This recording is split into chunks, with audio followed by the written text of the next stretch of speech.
அழகான பாடல் காட்சி ஒன்றை பார்த்தோம் நேரிலே. 16 வயதினிலே வெற்றியை அடியொற்றி தமிழ் திரையுலகம் வழக்கம் போல் கிராமங்களை நோக்கி படையெடுத்தது. தனது புகழுக்கு பங்கம் ஏற்பட்டுவிடக்கூடும் என எண்ணி 16 வயதினிலே படத்தில் சப்பானி பாத்திரம் ஏற்று நடிக்க மறுத்த நடிகர் சிவகுமார் கிட்டத்தட்ட அதே போன்றதொரு பாத்திரத்தை மறுபடியும் தனக்காக தேட ஆரம்பித்தார். ரோசாப்பூ ரவிக்கைக்காரி கன்னடத்திலிருந்து தமிழுக்கு வந்ததன் வரலாறு இதுதான். மிகுந்த நாகரிகம் கொண்ட நாசூக்கான பெண்ணொருத்தி ரவுக்கை கூட அணியாத பின்தங்கிய மக்கள் வாழும் கிராமம் ஒன்றில் வாழ்க்கைப்பட நேர்கின்றது.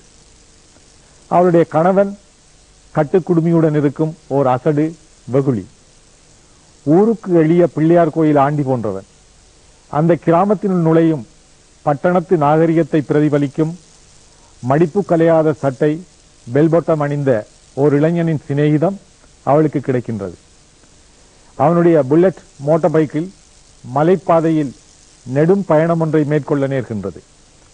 கீழே விழாமல் இருப்பதற்காக அவன் இடுப்பை வளைக்கும் கைகளின் ஊடாக மோகத்தின் வெப்பம் பரவுகின்றது. அவளுடைய மனதின் ஊசலாட்டம், மனச்சாய்வு, ரகசிய உலகின் பெருமூச்சுக்களை எல்லாம் இந்த பாடல் தன்னகத்தையே கொண்டிருக்கின்றது. பாடலின் முதல் பின்னணி இசையில் பிஜிஎம் குழலிசை கீழ்ஸ்தாயிக்கும் மேல் ஸ்தாயிக்கும் இடையில் தள்ளாடுகின்றது. தயக்கம், மனப்போராட்டம், அதைத் தொடர்ந்து உடல் சிலிர்ப்பில் நடுங்கும் விதமாக வரும் தபேலாவின் லயம் அற்புதமானது. இருவரும் தம் போக்கில் இருக்க மிக அழகாக இந்த பாடல் பின்னணியில் ஒலிக்கின்றது. இசைக்கருவிகளின் ராணி வயலின் தான் என்பதை இந்த பாடலை கேட்கும் பலரும் ஒத்துக்கொள்வார்கள். மதுவந்தி என்ற அழகான பெயரில் அமைந்த ராகத்தில் இந்த பாடல் ஒலிக்கின்றது. பாடல் முழுக்க சீரான தொனியில் தபேலாவின் இசை தொடர்கின்றது. சரணத்தில் துவங்கும் வாணி ஜெயராமின் ஆலாபனை மீண்டும் தாளகதியில் வந்து சேர்ந்து கொள்வது கொள்ளை அழகு என்றே சொல்ல வேண்டும். பாடலை கங்கை அமரன் உணர்வுபூர்வமாக எழுதியுள்ளார். 1979 வெளியான பாடல் இது. தேவராஜ் மோகன் இயக்கத்தில் RNK பிரசாத்தின் ஒளிப்பதிவில் ரோசாப்பூ ரவிக்கைக்காரி வெளியானது.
உங்களுக்கு ஆட்சேபனை இல்லைன்னா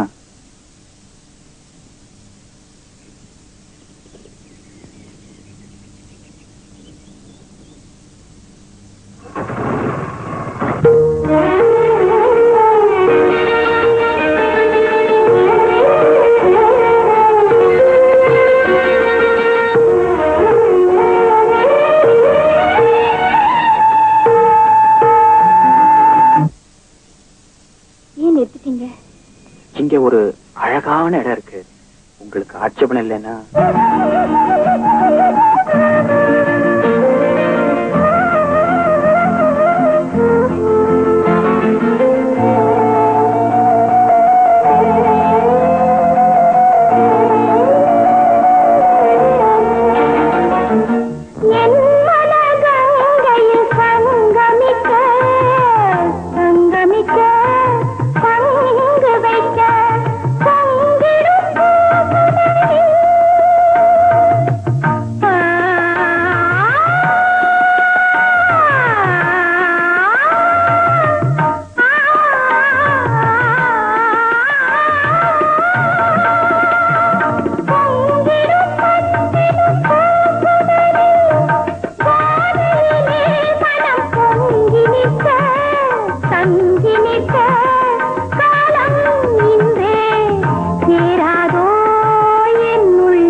Thank